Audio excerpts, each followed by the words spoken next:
Hey everybody, welcome back. Today we're going to be driving this gorgeous blue Tesla Model S. I hope you'll stick around for the whole video because it gets quite funny watching us drive this thing down the interstate in the advanced autopilot or enhanced autopilot mode. We take it through a exit and change some lanes with it and a couple other things there, and I'll be honest with you, it's just a little bit hard for me to get used to. We'll talk to the owner about what he likes, what he doesn't like, all that coming up here in just a second. Hope you'll like and subscribe if you haven't already. Thanks, everybody. Welcome back to the channel. Today we are on the campus of the University of Central Florida in Orlando, and we are going to test drive a 2018 Tesla Model S. We're here with the owner, Dave. Dave, tell us a little bit about your car while we take it for a ride. So, Model S, 2018 Model S. I bought this thing used. It's a 75D, so it's got a 75 kilowatt battery. Original range on these guys was about 259 miles, I think is what they got. This one's holding up pretty well after, what are we, 7 years now? 7, 8 years into it, and almost not quite 100,000 miles.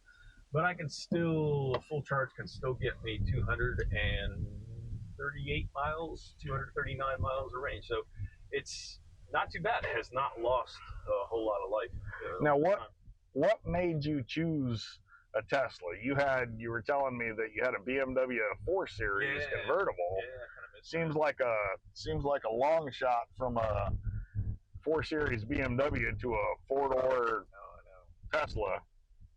We had moved, had to move to the DC area for work, and the commute in the BMW was it got depressing for a couple of reasons. I tried to put the top down, but so much concrete, so much traffic, and it was so unenjoyable to drive my convertible. It was depressing me to think how much I couldn't use it unless I made a special trip to go drive just the convertible. But and it also, it didn't have the adaptive cruise on that BMW, on my particular model, trim level. And so that was getting to me too. It was causing me a lot of stress driving. So I went out looking for a car with adaptive cruise primarily. And then I liked the looks of these things since I saw them back in 2011, 2012 the first time. And I thought, I'd find a used one and go on a long test drive and see what it's like to get an EV. And I wasn't doing more than about 30, 40 miles a day on my commute, so I could easily charge overnight at home, even on just a regular old 110 plug. And so I took a shot. I bought this thing, and it's worked out. It's worked out really well. I'm still liking it. You've driven it from Virginia down here to Florida a couple of times. Yep. And you have driven it to Alabama as well, right? Toronto, Cleveland, made little road trips for different reasons.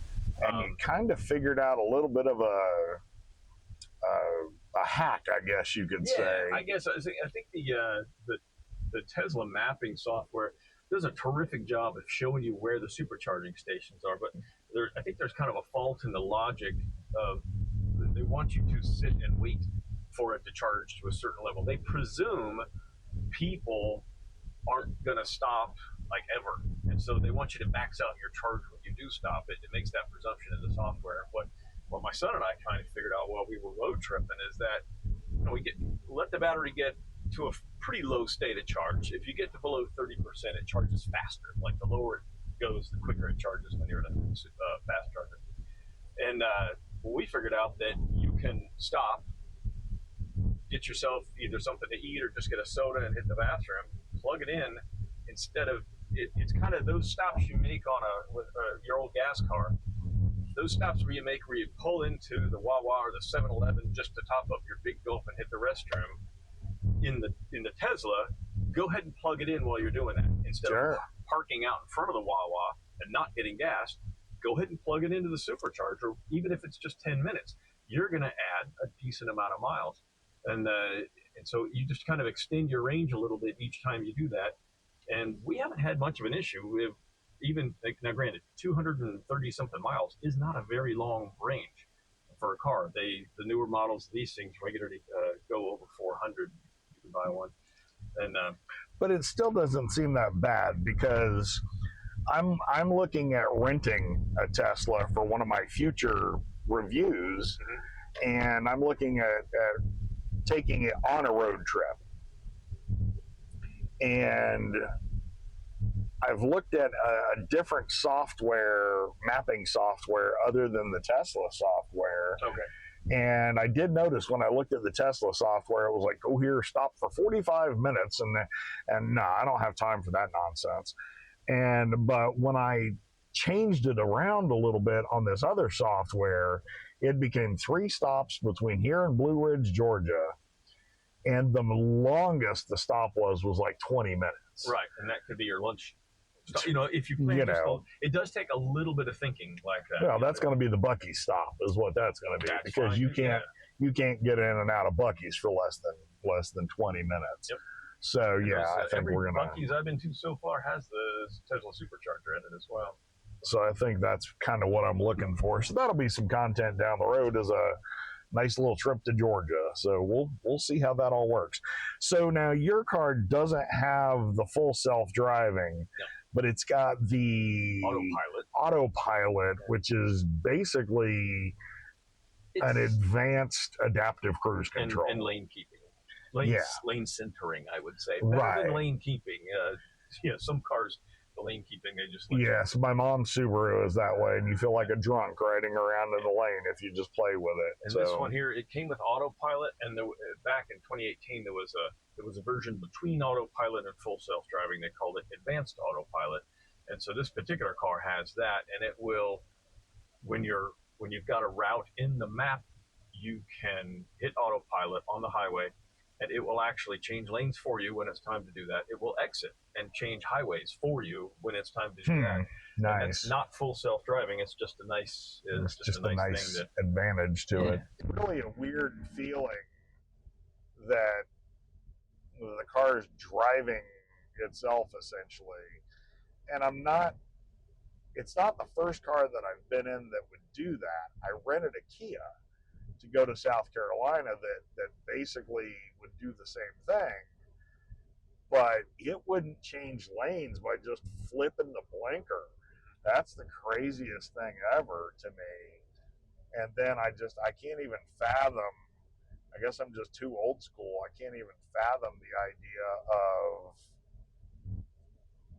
just letting it do its own thing, full self-driving. Right. Sitting here reading a book and no. It's, even full self-driving is supervised. Is categorized as supervised. And they will make sure it'll, as you've seen on the dash, it will remind you every few seconds to give a little touch to the steering wheel. Yeah, there it wanted it right there. And it gets progressively angry at you if you don't do it. Like if you miss that and you're reading a book or doing something stupid, that light starts to flash more, then it flashes red. And then it eventually, I experienced this once because I was on the phone talking to somebody and not watching the dashboard. That's a little annoying, by the way. You could be paying a lot of attention to the road ahead of you, and if you don't peek down at the dash enough, you won't see it flashing at you to adjust the wheel.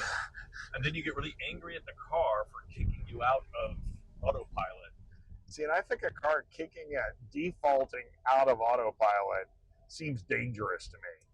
Because if you have fallen asleep in the car, it'll come to a stop, I think, at that point. Like if you don't take over, it? Okay. Yeah, if you don't take over the wheel, if something is wrong with you, it'll pull itself off. Because that Kia that I was driving, it wouldn't. It just, everything shut off, and you were on your own, Betty. And that's a little disturbing, Yeah, I mean, I could be misspeaking, but I remember reading something about that. We're going to want to do a right lean here. Car wants me to, holy cow. Yeah, and it gets a little aggressive. It's a lot of aggressive, apparently. It does not want you to get too close to the car in front of you when you're on Gotcha. Autopilot. Now, it will go through. So let's see. Yeah, let's see what this does. Let's see if we end up in the ditch. What the hell? Yeah, be ready. Yeah, I have not done this. I've done it from the airport to home. Okay. And it's changed highways twice for me very successfully. It changes 2 highways. I don't think it's done it more than twice. Well, let's see if it ends up in the ditch or if we make it back. So this one should be tricky because I don't know if we stay in this lane or not. So let's just keep it. Let's keep an eye on it. And we'll keep an eye on it. As they say. Confirm lane change to follow route. There you go. So do that. So it wants me to do that. It's That's going to the one where it would cut do it that guy off. automatically. If I had that other Okay. setting, it would have automatically changed lanes for you. It's not afraid to cut somebody off, is it? No. If it thinks there's room, it uses the cameras. Yeah. So now let's see. I don't know if it'll prompt you again. Nope. It's doing it on Just did it itself, huh? It's an exit. It's not going to prompt you. Okay, that's just weird. If it's an exit lane, it doesn't prompt you. Okay, that's just weird. It's braking? It's doing its own braking. Okay, well, check out the cloverleaf, baby. Let's see what kind of tires this thing has on it. I'm assuming it knows how fast it can go through the cloverleaf. I sure hope so. Because if I got to grab the wheel middle of a cloverleaf and correct a freaking skid in an electric car, I don't know what I'm going to do. Yeah. Okay. It's slowing us down. It is slowing us down. You can slow down more. It says 25. God. Slow down a little more, car. Okay. Okay, this 45, is the nerve-wracking part I was telling 44, 42. Yeah. It's doing it. I think it should have slowed down a little more. Little sooner would have been nice. I know that would have been pleasant. The posted 25 is overkill. But yeah, but still. 40 before you hit that. If your kids get car sick, they're barfing in the back seat, and their wife's screaming bloody murder at you for not hitting the brakes. But we just did it, right? Yeah, we did. Car just took us from one highway to the next, negotiated the cloverleaf, the exit lane, and it's not without its own little bit of stress, because you're like, holy crap, a car can do that without me really interceding. Yeah, that's a whole new level of. Even after a couple of years of this, it's still outside my comfort zone. I don't do that. But it's nice to know you can. Yeah. I've done it as an op test a few times, like we just did now. Yeah, it's nice to know you can. I can certainly think of times where it would be a really nice thing to have. It didn't like something there, and it turned itself off. Yeah, you were going to either change lanes or hinted to change lanes. And it didn't like it, huh? You pulled hard enough left that it took the steering off. Gotcha. Okay. All right. The blinker stalk is also the wiper. You can just tap the end, push the end in. There we go. So yeah, I can see where that would be very nice, though, if you drove a lot on the highway. I could see where that would be wonderful if you worked, like I used to live in Lakeland and work in Kissimmee. That would be a nice thing to have on that disaster that I-4 used to be. I tell you that the adaptive cruise in and of itself is worth a lot to me. It was, especially my commute up in DC. It was pretty miserable, so I would leave adaptive cruise on, and I was a lot less stressed.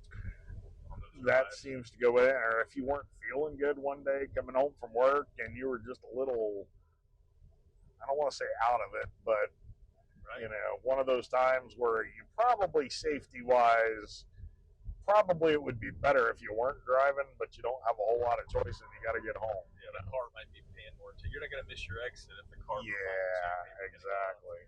So now we're getting off here. Is it going to exit and let itself off? It probably will, and then I would suspect it turn itself off down at the end.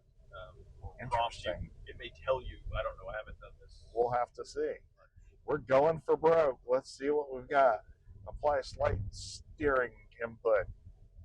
All right, car. You're still there. I love the color of this car. Some of the Teslas, they've got that white interior in them. And that's I'm not a fan of that. Are you going to get off or no? No? It's a little scary. Nope. Not getting off. Nope. Okay, so there's a fail. Okay. All right. It doesn't know this exit, apparently. Okay, it decided that, nope. Okay, well, I was bad enough time. Boy, that regenerative braking, which we haven't really talked about, that regenerative braking is amazing. Yeah. And you said you got what, 94,000 on it now, you said? There's a whole lot of computer screen right there for sure. Yeah, 94. So 94,000, and you're still on the original brakes on it. As far as I know. Now, granted, you're the second owner, so, but as far as I know, these are the original brakes. Yeah. All right. So, Dave, thanks for showing us your car. Just a couple of other questions. If you were going to do this again, what would you do differently? Yeah, so I think it was a great test drive for the price range at the time. The only thing I'm looking for, especially after having moved to Florida, is I'd really like to get a little bit newer one. I really want the ventilated air conditioned seats. And that came in what, 2022? They did them for a while, apparently through 2017. Then they stopped for a while. Then they brought them back in 22. So I'm recently I've actually been looking at 22s, 23 Model S's to see, watching the gauging the prices. I think you can find them for 40, sub 40 about now. And so if I can get a nice one in the near future, I'll look into that. 400 miles. I've survived just fine off of 230 something miles of range for the last couple of years, but I would not mind 400 miles of range. Yeah, it'd be nice to know that if you wanted to pull into the Buc-ee's and not fuel up, you didn't have to. Yeah, just keep driving if Yeah, you want. yeah. Or So drive back from a road trip and go somewhere immediately again without having to stop and sure, charge. or maybe be able to go some places where you might not have the charging network. infrastructure as well. Exactly. So So those are nice. okay, good deal. Well, thanks so much for letting me drive it. I really appreciate it. Absolutely. And if you would, please like and subscribe to my channel. Dave, you've got a couple of channels. What are they? So we got the Dave's Doings.